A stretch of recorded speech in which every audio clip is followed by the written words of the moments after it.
You're kind of on the same side of the equation as your customers.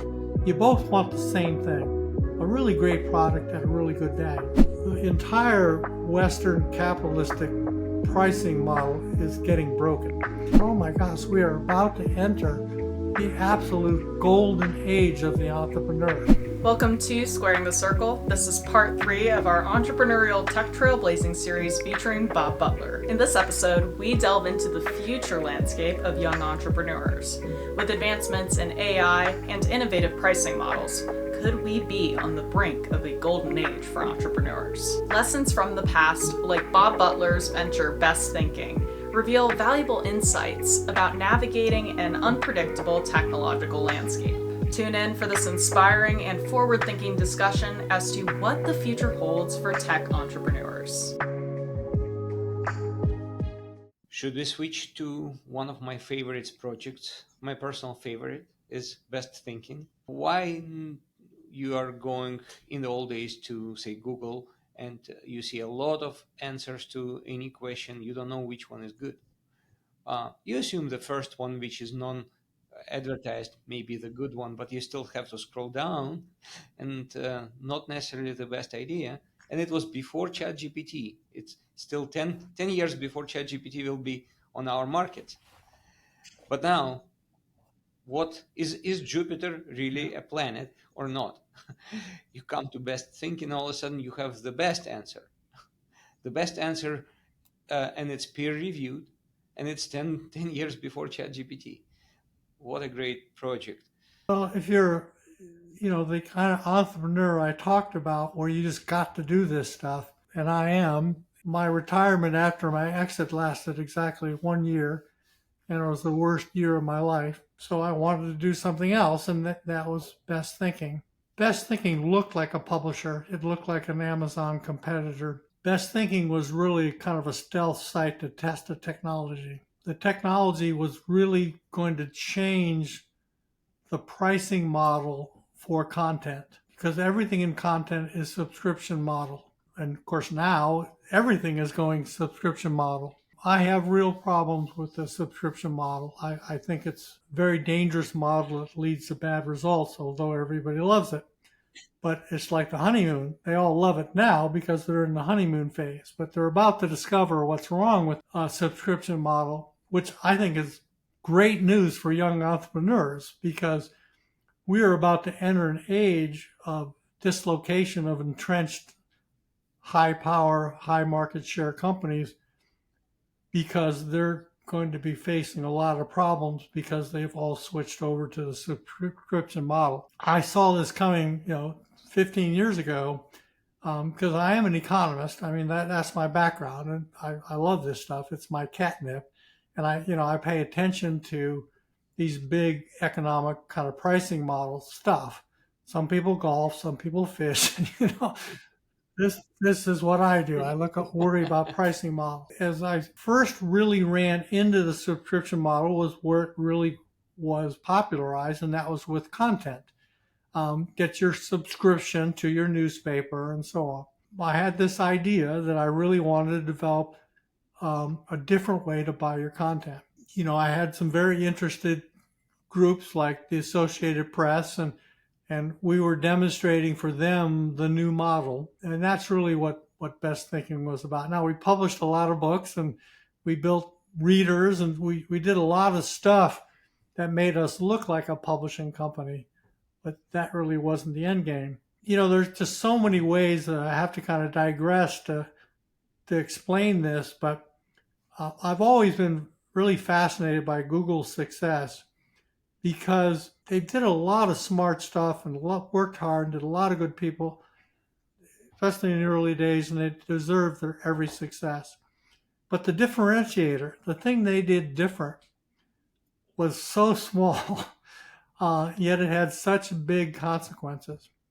And in the early days, if you can imagine, the biggest companies in search were the legal research firms, because the only people who had to do online search were the lawyers, because everything in law is based on precedent, meaning what did somebody else do? So if you were trying to convince a judge your point of view was right, the best way to do that was to show that other judges in other cases had ruled as you want this judge to rule. And that, how do you know that unless you're reading the law libraries in every courtroom in every state in the country? And so this idea of digitizing that first came out of law. So in the early days, West, LexisNexis, Fast, these were the great search engines with big data centers. And, we had 1 billion documents online. And little startup companies came to us for investment. And one of those little startup companies was Google. We could have owned a big chunk of Google for pocket change if we had made different decisions. But it gave me a very interesting perspective to see Google, kind of at that stage in the context of half a dozen other search engine companies who basically there was a transition. You were going away from banner advertising, the banners on the websites, to monetizing search results. And there were about 8 different companies doing it at the time, all small startups. And the thing that fascinated me, all of them came to us because we were one of the big search engine companies. It was fascinating to me. There was only one thing that made Google look different. And there was this problem they all had is that people wouldn't trust the search results if they were paying for them. So you had to figure out the optimal mix of free organic search results and paid sponsored search results. So it all came down to finding just the right number and how you present them on a page that people say, okay, I've clicked on 2 or 3 organic search results. Those were pretty good. So now I'm going to click on a paid search result. And Google is the only company who went out and they went into the Stanford Consumer Labs and A/B tested everything on their screen design. And they didn't use focus groups and expert opinion. They used galvanic skin responses and eye focus and all these really high parametric techniques and just really, really optimized results on exactly what was the right mix. And I remember at the time, everybody felt, well, that's not a differentiator. I mean, that's not worth investing in. And they did one other thing. They're actually a terrible search engine. Bing is so much better. But what Google is, and why this is important, is their crawlers are magnificent. And it's actually a Finnish technology that all of that comes from. So Google had this results from the search lab and acquired some technology from an obscure Finnish company on crawling. And of course, crawling is a brute force activity. So they got the capital to build all these data centers. And they have these great crawlers and this great interface and this really kind of lousy search engine and built this magnificent company. And to me, that's always been inspiring. That's just small details about consumer interface and what the real problem was. And the real problem wasn't giving somebody the right search results. The real problem was having the information to be able to present. And this is where I tell this story because it's very relevant today, because everything that's happening in AI, there's kind of like 2 flavors. There's the simple language model that's trying to emulate the human communication experience, which is really neat. And I use these tools all the time, and I admire the tech. But it's the answers that count. And it's kind of like the early days of Wikipedia. It's very convenient, quick, easy, free answers. Who cares if they're not very good? And so we're going through the same process with AI. And in the end, the winner will be the one who presentation is important, but it is going to be about the quality of the answers.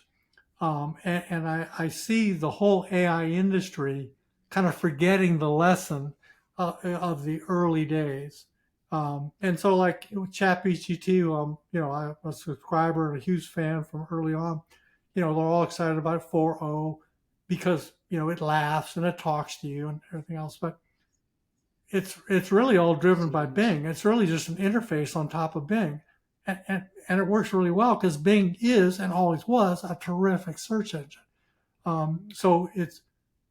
But the quality of the answers is still something that has to be addressed. So circling back to best thinking, this is a very age-old area of interest for me.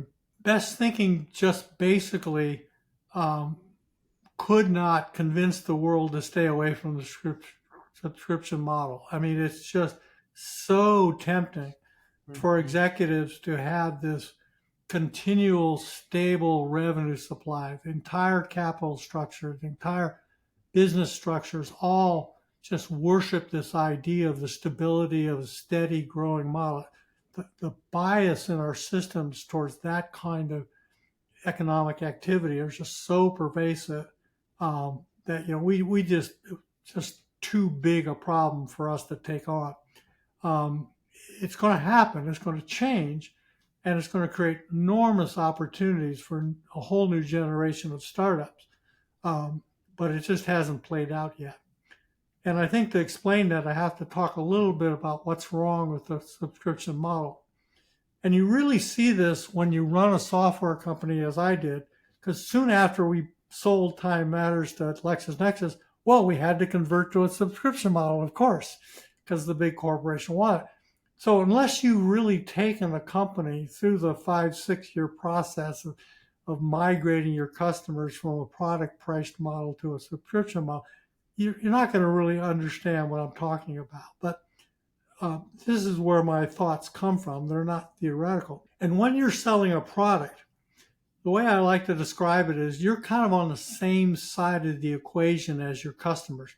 You both want the same thing, a really great product at a really good value, because they want the product to be better all the time, and you want to sell them a new product every cycle. So you want to make the product better all the time. So you're kind of both on the same page. You both want to make the product better, and you want to charge more and they want to pay less, but you kind of very quickly, if you're making the product better, seem to figure out the right pricing.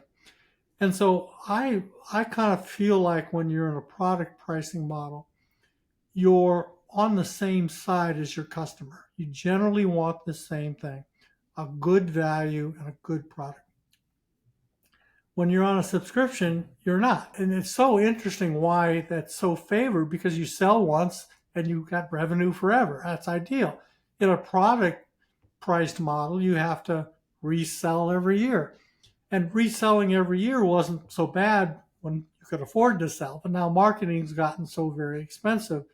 So it's almost irresistible to say, I want to sell this customer once and then get revenue for 10 years. The problem is every year you want to give them less to make a little more margin. So you let your engineers go, you lose your talent, your product starts to get stale. And so every year the customer, is seeing a little less improvement, if any. Pricing is still kind of going up. In the meantime, there's new startups out there promising better products at better prices. So you think you are entitled to, and you should be getting a better product.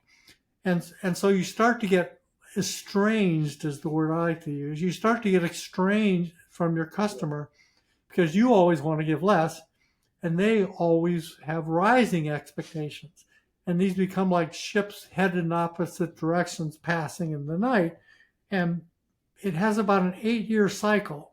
And I've studied this quite a bit. It's pretty interesting to see it happen in every industry and every product at every price point.